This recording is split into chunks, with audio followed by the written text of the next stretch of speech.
आज जे आपण इव्हनिंग स्नॅक्स बनवणार आहोत ना, ते खूपच चविष्ट लागतं आणि हे बनवण्यासाठी आपण कुठल्याही पिठाचा वापर न करता अगदी झटपट होणारे हे स्नॅक्स बनवणार आहोत.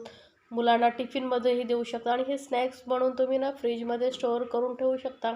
जेव्हा खाण्याचा मूड होईल तेव्हा पटकन फ्राय करून खाऊ शकता आणि चवीला तर एकदम अप्रतिम लागतं. सॉसबरोबर किंवा कुठली जी चटणी तुम्हाला आवडते त्या चटणीबरोबर खाऊ शकता. मुलंही खूप आवडीने खातील. तर हे बघा, मी तुम्हाला तोडून दाखवते किती मस्त बाहेरून क्रिस्पी आणि आतून एकदम सॉफ्ट असं हे स्नॅक्स आपलं झालेलं आहे. तर हे स्नॅक्स बनवण्यासाठी आपल्याला लागणार आहे ब्रेड्स. तर इथे मी 5-6 ब्रेडच्या स्लायसेस घेतलेले आहेत. तुम्ही ब्राऊन ब्रेडही घेऊ शकता, जो तुम्हाला आवडतो तो ब्रेड घेऊ शकता. तर इथे मी व्हाईट ब्रेड घेतलेला आहे. आता काय करायचं, आपल्याला या ब्रेडचे छोटे छोटे पीसेस करून मिक्सर जारमध्ये घालायचं आणि याचे आपल्याला क्रम्स बनवून घ्यायचे आहेत, ब्रेड क्रम्स. मार्केटमध्ये तुम्हाला रेडीमेड ब्रेड क्रम्सही मिळतील, पण घरी आपण बनवलं तर सोपं आणि स्वस्तही पडतं. झटपट आपण आपल्याला पाहिजे तेव्हा ब्रेड क्रम्स बनवू शकतो. तर हे ब्रेड क्रम्स ब्रेडचा असा मी छोटे छोटे पीसेस करून याला मिक्सरमध्ये फिरून घेते. आता हे ब्रेड क्रम्स आपले मिक्सरमधून फिरून घेतलेले आहेत. यामध्ये मी घालते अर्धे ब्रेड क्रम्स आपण घेणार आहोत, अर्धे आपण तसेच ठेवणार, त्याचा वापर नंतर करणार आहोत. तर यामध्ये मी घालते एक कांदा आणि 2 हिरव्या मिरच्यासोबतच 1 चमचा आलं लसूण पेस्ट आणि थोडीशी हळद घालणार आहे. अगदी अर्धा चमचा एवढी हळद घालायची. सोबतच अर्धा चमचा आपण लाल मिरची पावडर घालतो, कारण हिरवी मिरचीही घातलेली आहे.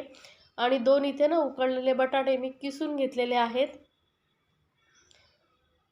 बटाट्यांमुळे काय होईल, छान अशी बाइंडिंग येईल. आता यामध्ये आपण चवीनुसार मीठ घालायचं आहे आणि बारीक चिरलेली कोथिंबीर घालायची, थोडी जास्त घालायची म्हणजे चव खूप छान येते. तर साधारण 2-3 चमचे एवढे मोठे मी कोथिंबीर घेतलेली. आता हे सर्व साहित्य आपण व्यवस्थित एकजीव करून घ्यायचं आहे. मस्त असं मिक्स झालं पाहिजे. तर बघा, आता यामध्ये पाण्याचा अजिबात वापर करायचा नाही आहे, कारण बटाट्याच्या ओलसरपणामुळेच याला छान असं बाइंडिंग येईल, एकत्र होईल. गोळ्यासारखं आपल्याला याला मळून घ्यायचं आहे किंवा कुठलंही पीठ घालायची गरज नाही आहे. आता इथे तुम्हाला तुमच्या ज्या आवडीच्या भाज्या आहेत त्याही घालू शकता. कोबी किंवा गाजर किसूनही घालू शकता. मी दाखवलेल्या रेसिपी जर तुम्हाला खरंच आवडत असतील तर चॅनलला लाईक्स, कमेंट्स आणि सबस्क्राईब करायला विसरू नका. सोबतच बेल आयकॉनवरती क्लिक करा, म्हणजे माझ्या नवीन रेसिपीची नोटिफिकेशन लगेचच तुमच्यापर्यंत पोहोचेल. तर आता हे आपलं मस्त असं स्नॅक्स पिठाचा गोळा झालेला आहे. एकदम घट्टसर असा गोळा होतो. आता हाताला थोडंसं तेल लावून घ्यायचं आणि याचे ना छोटासा लिंबू असतो ना, त्याच्या साईजचा आपण याचा बॉल घेणार आहोत. जास्त मोठं नाही घ्यायचं. आपल्याला छोटे छोटे पोटॅटो बाईट्स वगैरे असतात ना, त्या शेपचे आपण बनवणार आहोत.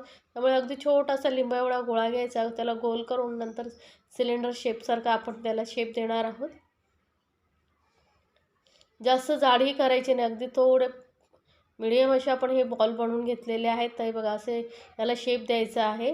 आणि त्यानंतर आपण जे अर्धे ब्रेड क्रम्स ठेवले होते त्यामध्ये फक्त याला कोट करून घ्यायचं. इथे आपल्याला पेस्ट वगैरे बनवून मैद्याची पेस्ट बनवून ब्रेड क्रम्स लावायची गरज नाही, कारण याला ब्रेड ऑलरेडी ओलसर पण आहे, त्यामुळे ब्रेड क्रम्स इझिली चिपकले जातात आणि जास्त ब्रेड क्रम्सही लावायची गरज नाही आहे.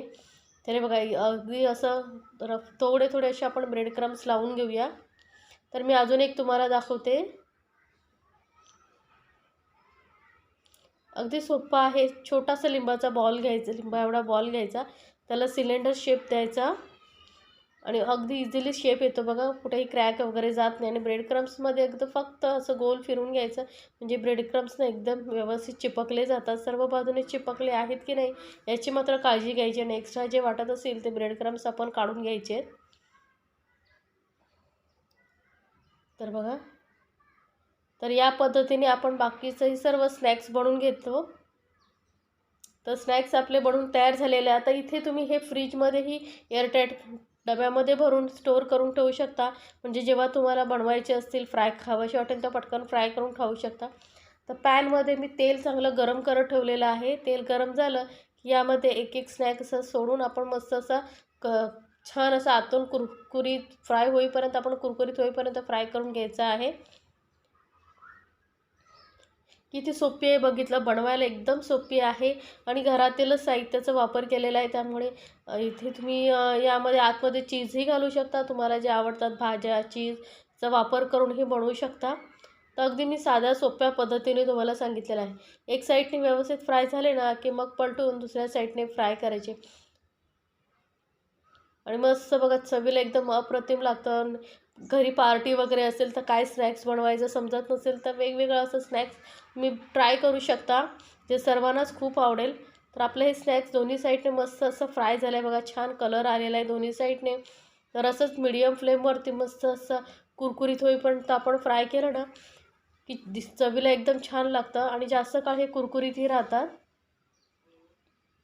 तर मस्त दोन्ही बाजूने सर्व बाजूने अलटून पलटून आपण याला फ्राय करून घेतलेलं आहे. तर आता हे स्नॅक्स आपण काढून घेऊया. एक्स्ट्राचं ऑइल असेल ते काढून आपण ह्याला सर्व करूया. तर मस्त असं हे गरमागरम आपलं कुरकुरीत स्नॅक्स तयार झालेला आहे. तर बनवा आणि मला कमेंट्समध्ये जरूर सांगा तुम्हाला ही रेसिपी कशी वाटली. आणि अशा छान छान रेसिपीसाठी आपल्या चॅनलला सबस्क्राईब जरूर करा. आणि जर रेसिपी आवडत असेल तर तुमच्या फ्रेंड सर्कलमध्येही जरूर शेअर करा, म्हणजे त्यांनाही छान रेसिपीचा आनंद घेता येईल. आणि मला कमेंट्समध्ये जरूर सांगा तुम्हाला ही रेसिपी कशी वाटली. तर झटपट बनवा आणि फॅमिलीसोबत एन्जॉय करा. गरमागरम इव्हनिंग स्नॅक्स, पार्टी स्नॅक्स तुम्हाला जसं आवडेल तसं ते बोलू शकता आणि खाऊ शकता.